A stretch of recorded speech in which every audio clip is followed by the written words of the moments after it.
मुझे मोदी जी बहुत हंसाते हैं क्योंकि मैंने तो कभी किसी से ये बोला नहीं कि मैं तुम्हें 15 लाख रुपए दूंगा, है ना।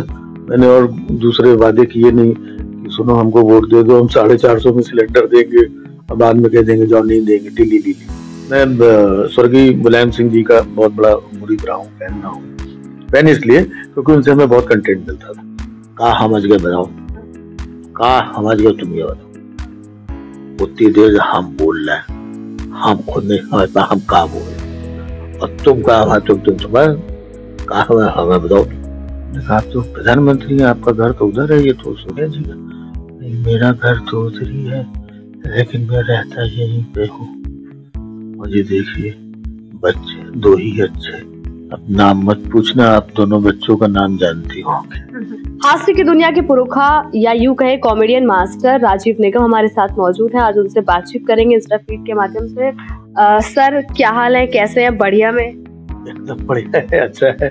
लखनऊ में बैठा हूँ तो बड़ा मजा आता है लखनऊ आने जाने में, और क्लाइमेट अच्छा है, प्यारे प्यारे लोग हैं। हाँ, और मुस्कुरा करके आपने भी स्वागत कर दिया और बढ़िया हो गया। बहुत बहुत। सर कॉमेडी की बात की जाए तो आपका नाम जो है वो टॉप लिस्ट में आता है कि हाँ राजीव निगम का नाम आता है। अगर बाकियों की बात की जाए, राजीव निगम किसको देखना पसंद करते हैं, किसको सुनना पसंद करते हैं, या फिर ऐसा कौन है जो राजीव निगम को हंसा पाए, तो उसके बारे में क्या कहना है? मुझे मोदी जी बहुत हंसाते हैं मैं मोदी जी के जब भी भाषण और चीजें सुनता हूँ तो वो बहुत मतलब हंसाते हैं। थोड़ा थोड़ा नड्डा जी भी हंसाते हैं। हाँ, तो इन लोगों को देख करके मुझे बहुत हंसी आती है कि आए मतलब कब क्या बोलते हैं, फिर 4 दिन बाद भूल जाते हैं, फिर पुरानी बात, और फिर जिस तरीके से उनके जो हम लोग थिएटर से है ना, तो किस तरीके से अलग अलग प्लेटफॉर्म पे कैसे परफॉर्म करना, तो ही नोज वेरी वेल। जब रैली में होते हैं तब उनका स्टाइल देखिए, मन की बात करते हैं तब अलग स्टाइल रहता है ना। पार्लियामेंट के अंदर रहते हैं तो अलग स्टाइल रहता है, जब विदेशों में जाते हैं तो अलग स्टाइल, तो उनको सब कुछ पता है। अच्छा, अभी आप स्टाइल की बात कर रहे हैं तो एक स्टाइल की बात मोदी जी की मैं भी करूंगी। सबसे लेटेस्ट स्टाइल लक्षद्वीप वाला, उसके बारे में? नहीं, उसके बारे में वो तो कंफ्यूजन में हुआ है सर, आपको पता नहीं होगा। पता है, कंफ्यूजन है। कई बार क्या होता है, उनका जो नेक्स्ट डे के प्रोग्राम होते हैं तो एक दिन पहले मोदी जी प्रोग्राम बनाते हैं, तो उनकी टीम उसके अकॉर्डिंग कल का प्रोग्राम बनाती है। तो मोदी जी ने कहा कि भाइयों बहनों, टीम में पता नहीं कैसे कंफ्यूजन हो गया, अगले दिन उनको लक्षद्वीप लेकर के पहुंच गए। वो यहाँ की अयोध्या की बात कर रहे थे कि हमारा लक्ष्य दीप जलाने का है, इतने लाख दीप जलाएंगे। कंफ्यूजन में गए और बेचारे उनको सरयू में यहाँ डुबकी मारनी थी और लक्षद्वीप में डुबकी मार रहे हैं। अच्छा, आपके वीडियोस देखते हैं, कॉमेडी के जो वीडियोस रहते हैं, आप कई बार एंटी मोदी टाइप के रहते हैं, उनके खिलाफ में बयान आते हैं आपके, तो डर वर नहीं लगता क्या कभी मोदी जी के खिलाफ में, कभी योगी जी के खिलाफ में? कभी आप जाकर के उनसे पूछो, उनको डर लगता कि नहीं लगता, है ना। तो हम क्यों डरे भाई, डर तो उनको लगना चाहिए, क्योंकि मैंने तो कभी किसी से ये बोला नहीं कि मैं तुम्हें 15 लाख रुपए दूंगा, है ना। मैंने और दूसरे वादे किए नहीं कि सुनो हमको वोट दे दो, हम 450 में सिलेंडर देंगे और बाद में कह देंगे जाओ नहीं देंगे, टिली लीली, है ना, है ना। हाँ, यहाँ लखनऊ में देखो जब चुनाव थे उत्तर प्रदेश के, तब बोले थे कि हमको जिता तो साल में 2 सिलेंडर होली दिवाली फ्री देंगे, अब बाद में बोले टिली लीली। तो जो लोग अगर ऐसा झूठ और ये बोलते तो डर उनको लगना चाहिए, मुझे भी ये क्यों डर लगे है? हम तो अपना भगवान प्रभु श्री राम के भक्त हैं, उनके चरणों में जो प्रभु राम का सच्चा भक्त हो उसको डरना चाहिए क्या? अगर कॉमेडी की बात की जाए तो फिर आज के जो यूथ है, आजकल जो स्टैंड अप कॉमेडीज हो रही, उसमें आपको सबसे बेस्ट कौन लगता है कि उसकी एक्टिंग बढ़िया, एकदम बढ़िया? बहुत सारे लोग हैं, बहुत अच्छा काम कर रहे हैं आज के जो यूथ है। कई बार उनके काम देखते हैं तो नाम भी नहीं पता होता है। बहुत सारी गर्ल्स आ रही हैं जो अच्छा कंटेंट लेकर के आ रही हैं और अच्छे तरीके से, बेबाक तरीके से परफॉर्म करती हैं, अच्छी टाइमिंग है उनकी और बहुत शार्प कंटेंट है, अच्छा ऑब्जर्वेशन है और बहुत अच्छा काम। कई लड़के लड़कियां, काफी लोगों को मौका मिला है, प्लेटफॉर्म मिला है यूट्यूब के माध्यम से, तो काफी कुछ अच्छा हो रहा है कॉमेडी। सर कई लोगों की मिमिक्री आप करते हैं, अलग अलग देखा है, आपकी तमाम वीडियोस पड़ी हुई है, मोदी जी को किया है, आडवाणी जी का किया है, विपक्षी नेताओं में भी तमाम की आपने एक्टिंग की है। कोई एक जो आप करना चाहे अभी की, जो आपकी टॉप लिस्ट में हो कोई? देखिए बहुत सारे लोगों की और मजा आता है कभी कभी, वो डिपेंड करता है कौन सा प्लेटफॉर्म है, जगह है, कहाँ कैसे लोग हैं, कैसा मंच है, तो उसके हिसाब से चीजें निकल आती। मैं स्वर्गीय मुलायम सिंह जी का बहुत बड़ा मुरीद रहा हूँ, फैन रहा हूँ। फैन इसलिए क्योंकि उनसे हमें बहुत कंटेंट मिलता था, है ना। उनकी जो बोलने की शैली थी, चीजों से उससे मैं लोगों को हंसाया करता। लालू जी के नहीं रहे हैं? लालू जी तो ही हुए, हमने कहा बहुत सारे लोग हैं, लालू जी का क्या, हम तो नड्डा जी की भी फैन है। तो ऐसे बहुत सारे लोग हैं।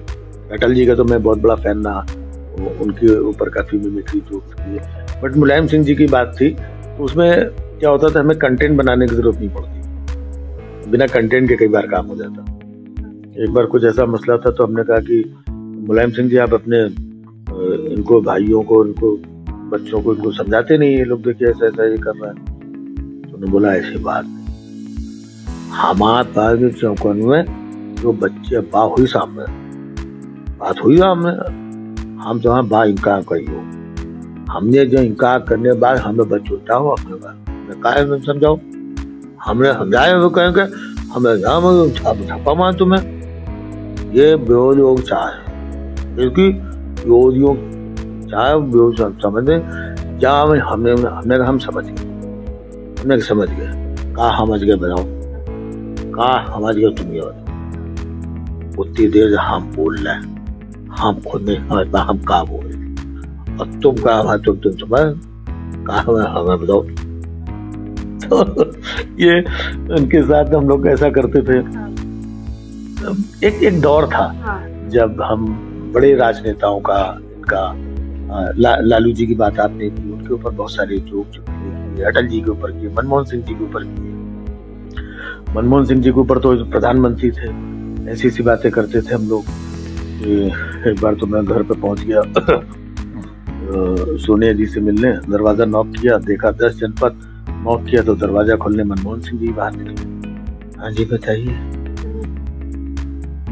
आप तो प्रधानमंत्री हैं, आपका घर तो उधर है, ये तो सोनिया जी, मेरा घर तो उधर ही है, लेकिन मैं रहता यहीं पे हूँ, सुबह आ जाता हूँ, बहुत काम रहता है, जिम्मेदारी रहती है देश के प्रति, ये करते करते तो हम लोग को करनी पड़ती। हमने कहा वैसे कोई बात नहीं, आप कहीं भी रहें, लेकिन हम लोग फैमिली प्लानिंग डिपार्टमेंट से आए हैं, कुछ एक कैंपेन चला रहे हैं पॉपुलेशन कंट्रोल को लेकर के, तो एक 2 लाइन का कुछ आप एक कमेंट कर दें। मुझे देखिए बच्चे 2 ही अच्छे, अब नाम मत पूछना, आप दोनों बच्चों का नाम जानती होंगे। तो कहने का मतलब ये है कि मनमोहन सिंह जी के बारे में इस तरीके का, जो मुलायम सिंह जी के बारे में, ये आडवाणी जी की हम मिमिक्री क्या करते थे, अटल जी की क्या करते थे। लेकिन अब दौर देखिए, अब आप देखिए किसी टीवी चैनल पे, मैं टीवी चैनल्स की बात कर रहा हूँ, किसी टीवी चैनल पे नाम नहीं ले सकते आप प्रधानमंत्री का। तो ये एक जो हास्य, व्यंग, क्रिएटिविटी, मस्ती की एक जो बहुत बड़ी दुनिया थी, उस पर एक बहुत बड़ा पहरा लगाया गया है। तो जब आपके अंदर की हास्य, व्यंग, मस्ती चीजें का वो खत्म होती जाएगी, तो कहीं ना कहीं उसका प्रभाव समाज में, देश दुनिया में पड़ता है।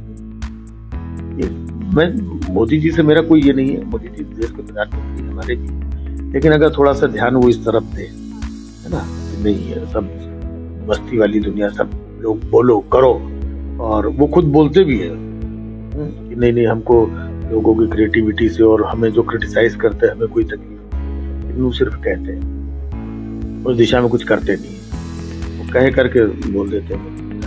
ये भी कहा हमारे 125 करोड़ भाइयों बहनों, है ना, भाइयों इधर बहनों इधर, उनका टेलीकॉप्टर चलता रहता है। वो कुछ अच्छा करे, बेहतर करे, एक शांति का, एक अच्छा समाज के, सोसाइटी के हर वर्ग को जेल करे, मस्ती करे। उन्होंने देश के लिए बहुत कुछ किया है इतने सालों में। मैं चाहता हूँ कि वो अपनी जिम्मेदारी भी करें, बीच बीच में मस्ती भी करें। जब वो मस्ती करेंगे तो तमाम मस्ती का माहौल इधर उधर भी होगा। अटल जी मस्ती करते थे, अटल जी अपनी रैलियों में बड़ा हास्य व्यंग किया करते थे, कभी कोई पत्रकार भी मिल जाते थे तो पत्रकारों के साथ भी ठिठोली कर लिया करते थे, वो मस्ती में रहते थे। तो जब देश का प्रधानमंत्री थोड़ा मस्ती में ये रहेगा तो वैसे ही वातावरण वितरित भी होगा। अब ये थोड़ा सा एकदम इतनी गंभीरता से काम नहीं चलता है। अगर आज की राजनीति की बात की जाए तो आज की राजनीति को राजीव निगम किस तरीके से देखते हैं, क्या समझते हैं? राजनीति कहाँ रह गई?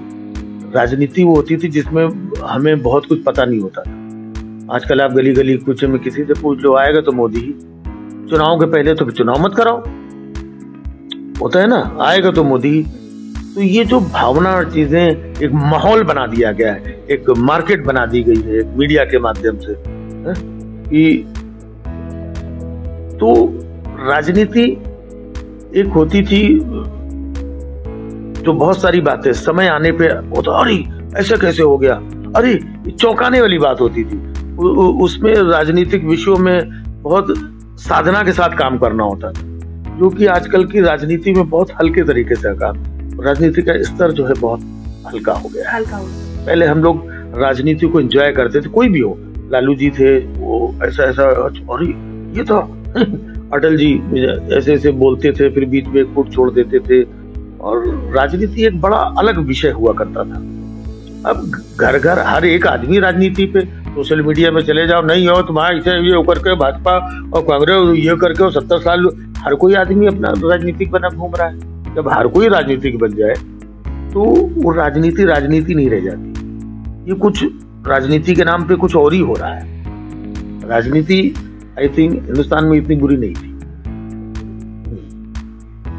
तो राजीव जी हमारे साथ जुड़े थे इंस्टाफीड के माध्यम से। देखना आपने, उन्होंने तमाम अपने किस्से जो है वो शेयर किए इंस्टाफीड के माध्यम से, और एक बेहतर इंसान हमें लगे कि कॉमेडी तो बढ़िया करते ही करते हैं, बातें भी बहुत बढ़िया करते हैं। तो देखा आपने कि किस तरीके से दुनिया को हंसाने वाला व्यक्ति रियल लाइफ में कितने सौम्य, कितने मतलब साधारण तरीके से उन्होंने अपनी तमाम बातों का रखा। तो ये हमारे साथ आज राजीव निगम जी थे, और आप बने रहिए, देखते रहिए इंस्टाफीड।